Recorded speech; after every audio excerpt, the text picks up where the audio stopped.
Islam is a way of life, a complete way. Islam solves all of its problems, Allah leaves no stone unturned, perfect with no flaws at all. A way of life, a way of life, a way of life, a way of life. Long it is or not, this is only part of it.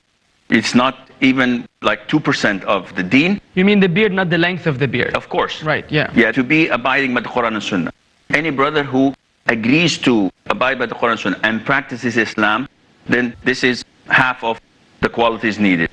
The other half is to have the moral conduct, the good behavior, the good character. Yes, if you don't mind. Yes, go ahead. Alhamdulillah, wassalatu wassalamu ala rasulillah wa ala alihi wa sahbihi man wala man ittaba hudah ila yawm ad-din, amma ba'd. This beautiful hadith, the Prophet ﷺ mentioned two qualities, the deen and the khuluq. Sheikh Asim mentioned what he means by the deen. Deen, that he is a Muslim in the true sense. Let us put it that way. Muslim fears Allah subhanahu wa ta'ala. He knows that this woman is indeed, as the Prophet ﷺ said, he is just like a prisoner. That's what the Prophet ﷺ said, awanun indakum, like captives. He is powerless. You have everything. So you have to fear Allah. And this is what the last words came from the mouth of the Prophet ﷺ when he was dying. Take care of your wives. Take care of your wives. So he is reminding the Sahaba how to be and to be kind with their wives. So that is about the deen and the khuluq, the character. Two things, they go together. Not enough that he is a practicing brother. No, that's not sufficient. How you find out? By asking. And this is the duty of the parents and the brother. Does he maintain his prayers?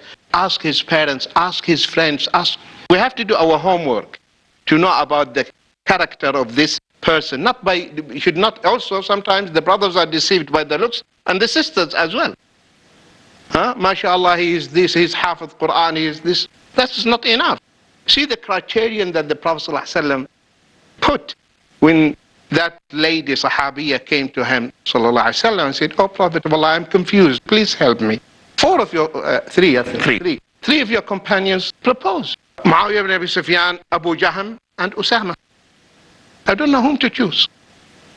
He said Muawiyah is Saluk, which means very poor. He doesn't have money. So one of the qualities you have to look in the man, that he will look after you. That is the real meaning of manhood. He can look after you, because in Islam, it's the husband who is the bread gainer. It's the husband who toils and sweats. A woman in Islam is a queen in the real sense. Queen sits on her throne at home.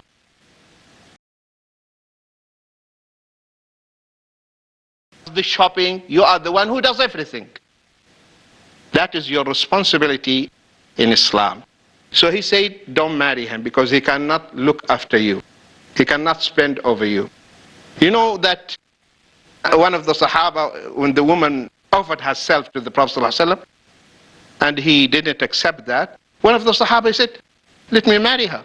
He said, what do you have? He said, nothing except this garment. He said, what can you do with this garment?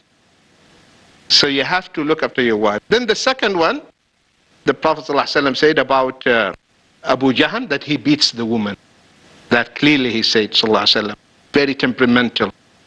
He loses temper. So if you know a brother who's like that, don't accept him, because this goes against good character. And the third one, he said, marry Usama. And she married Usama. So these two things should be always considered. Deen and khuluq. They go together. Okay, so deen and khuluq should be considered. Sometimes you find you brought it up, some brothers are like tabaneen, right? They don't have a future, they're not studying anything, they're not working. And then they bring up this hadith that I have deen, I have khuluq, and they're not marrying me, or everybody's closing the door on me. What kind of advice would we give to a brother like that? Or even he doesn't have goals in future, he's just like, I just have to protect myself. And wouldn't that be that as part of good manners, part of good character is that the man is going to make the effort, he's going to go out, he's going to earn the money, he's going to have he's going to have that type of goals and ambitions, he's going to have to realize. Because I'm thinking missing that in his character? good character might be just, the way he treats people. No, that's not correct. That's the misunderstanding of good character. For example, now some people, for example, this and that and that.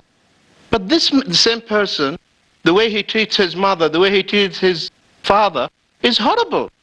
So he's not gentle, he has no manner, he has no akhlaq at all, according to the Islamic. Sheikh, don't the scholars actually, they divide حسن الخلق into two kinds.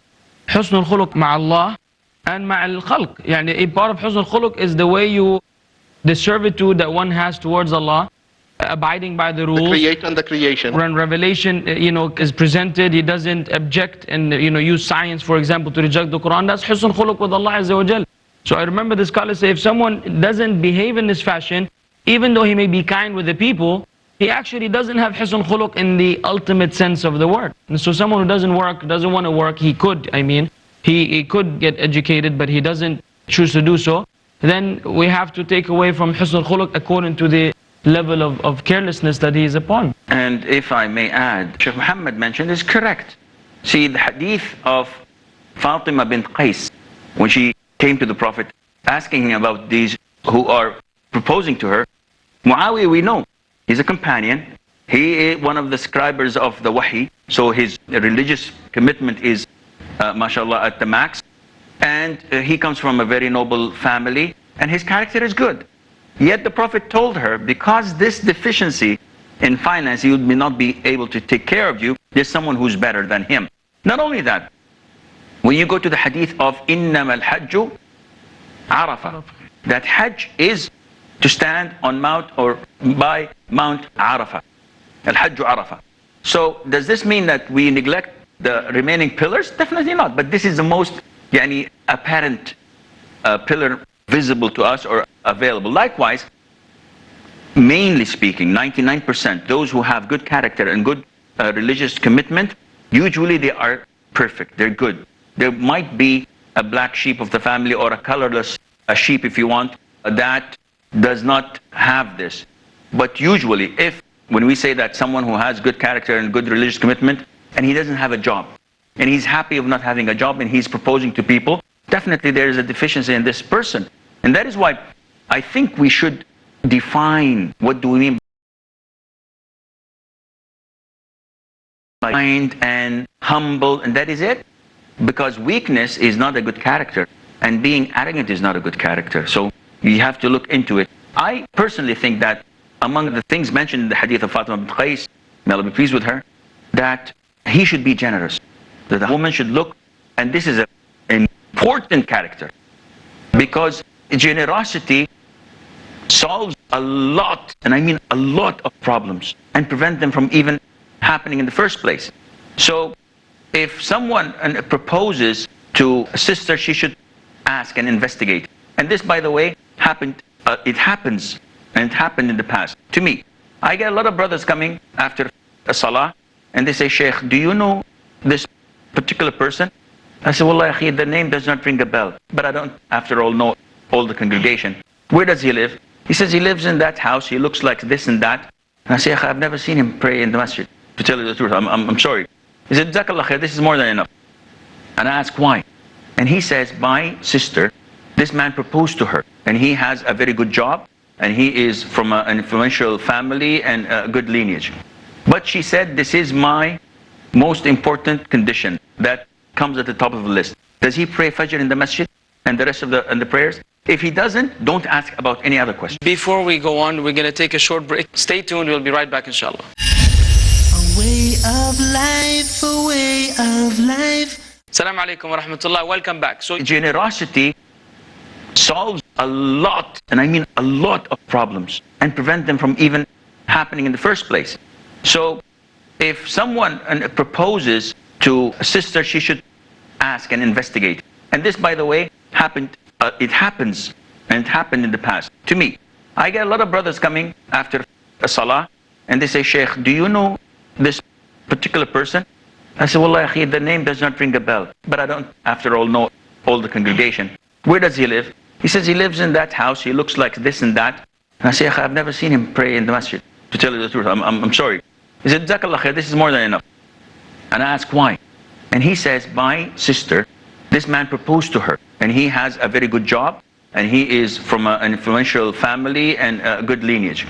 But she said, this is my most important condition that comes at the top of the list. Does he pray Fajr in the masjid and the rest of the prayers? If he doesn't, don't ask about any other question. We continue dealing with the issues at hand. So what other qualities, or do we want to elaborate more on Husn al-Khuluq?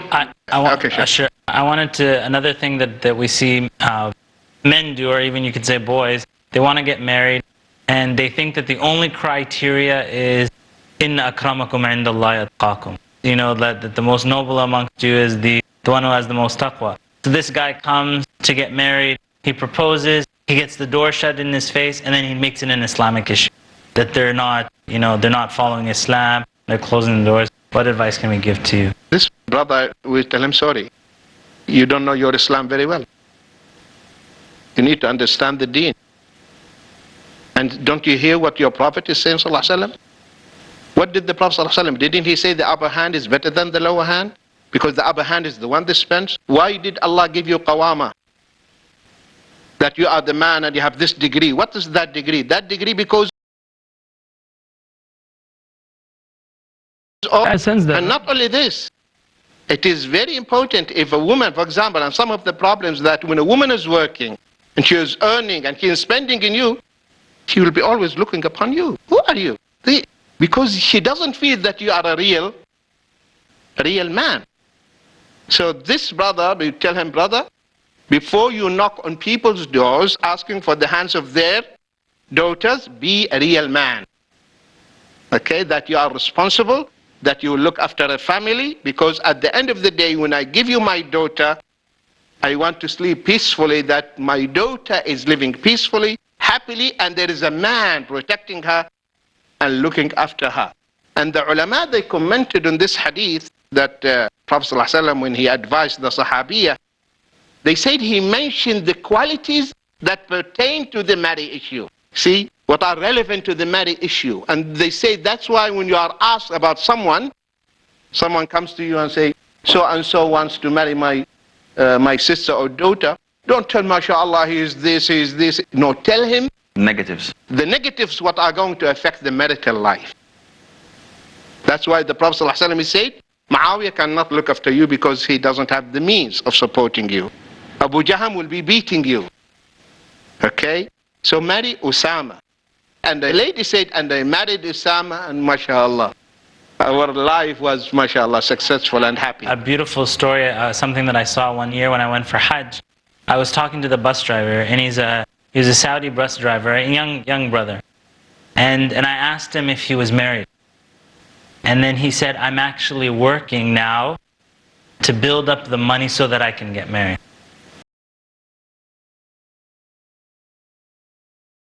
Actually, there's months, and he's putting in effort so that when he goes to propose to the girl, that he's showing the parents that I put in effort and I care for your daughter. And I thought that was something very beautiful, that maybe sometimes in the West, brothers try to bypass that.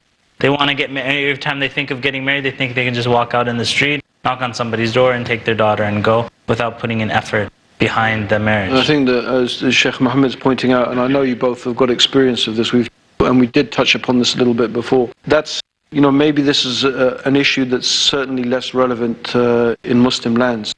A man can't just come and marry a woman and take her away from the family, but in the West there's nothing to stop that happening. And so there's a lot of, it's something, what can we say? Fear Allah. The brothers have to fear Allah, because one thing is disobeying Allah, and then another thing is to use Islam to justify your disobedience to Allah.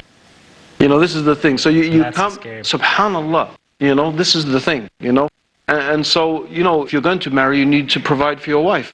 But then you're not ready to do that, you're not ready to make the effort, and then you blame the parent because I fear Allah and I have taqwa. And so you're using Islam to justify your own inadequacies. Really, that's what you're doing. It's very dangerous. And even when somebody uses Islam and like that, and with their inadequacies, then when they ruin the marriage, if that brother is putting his hand in the ruin, the backlash comes on Islam for that sister. He said, this man tricked me. He said Islam teaches such and such, and he tricked me and he treated me badly. And especially this is the case with converts. People have exactly, reverted to Islam, and unfortunately there's too many wolves out there preying on the converts. Because they're very naive, they can be very trusting, and unfortunately I've experienced with people I have to do with. This is something interesting actually, because a lot of times, even for the sisters, sometimes there's this belittlement of the wali position. And I think to myself, if a sister is traveling and a man would feel very comfortable to come and approach her and talk to her. But would that man feel comfortable if her father is sitting beside her? So he might be able to smooth talk the girl, but the father doesn't get smooth talk. And so that protection also, it's like even a reminder to respect like that wali, and also for the walis to step up and really be a wali and help and guide, find the right spouse for the wife, so that she doesn't get tricked and just the guy sweeps her, takes her, or I'm a good Muslim or whatever, and doesn't really fulfill all. SubhanAllah, and you mentioned a very good point. Allah said there should be a guardian, or the Prophet ﷺ. There is a wisdom behind that. Everything is for your own sake, for your own benefit. Because we know that when a woman or a girl she's in love, she doesn't see, she's blind. And you always try to pretend, mashallah, cute and nice, and hiding all your clothes, you will show them later on. And see, then later on they realize this. That's why, because she can't think. So her family, the wali now, he knows, he will do the homework, okay, he will look and ask and this and this. So the wali there, it is for your own benefit. Jazakallah khair. What other qualities that we or the sisters should look for? Well, good character, actually, I think it's quite important to elaborate a bit on it, because it's a vague terminology. So we spoke about being generous, but also one of them added before. The most important qualities is to be truthful. And a lot of marriages are dissolved, are separated and destroyed because the lack of truthfulness and honesty. So when you want to marry a brother, that's not you, of course, it's when the sister wants to marry a brother, he has to be truthful and he has to be honest. So much of a lot of lies and deception is there in the marriages we have.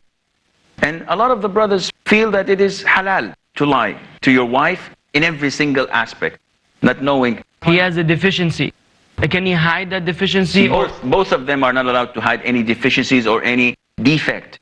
Some of the brothers use the hadith of the Prophet ﷺ that lying is not permitted except in 3 cases, and one of them, the spouse lying to his spouse. So if someone wants to go and spend the night with buddies and with his friends, and he lies, or he cheats on his wife, and he says, oh, the Prophet told me to lie. No, this is only in adding flavor and value and love to the marriage. So if your wife comes out in a dress and says, honey, how do I look? And you break out in laughter.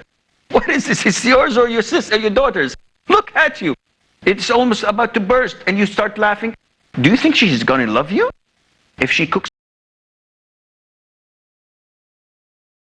decency, when she asks you how's the food, you say, mashallah, may Allah bless you, the food was good. But see, sometimes, let's be honest, sometimes wives, after spending many years, they understand. So I mean, it's because someone will have to there's such chemistry that would be funny for her, and she would not mind at all, and then life goes on. I mean, the man has to see when to actually have to lie. Otherwise, if she really cooked bad food and she says, I'm going to cook it for the next 2 months, and so you're going to lie every day and you're going to eat outside, that's not really practical either. But she knows the taste. Now, she ate with you. And I always, not seriously, women love their own cooking. I always do this with my wives. And they taste the food and they know it's horrible. I take 3-4 bites and I say, Alhamdulillah, Jazakallah khairan. She said, how was the food? And I say, it's good, Alhamdulillah. Edible. Yeah. And she said, you're lying. Why do you do this? And I always tell her, because you are coping up with my shortcomings. I don't take you out. I don't take you to restaurants. I don't buy you gold. This is the punishment. Yeah, I give her cash. This is the least I could do, is to tolerate any shortcomings of you without me criticizing.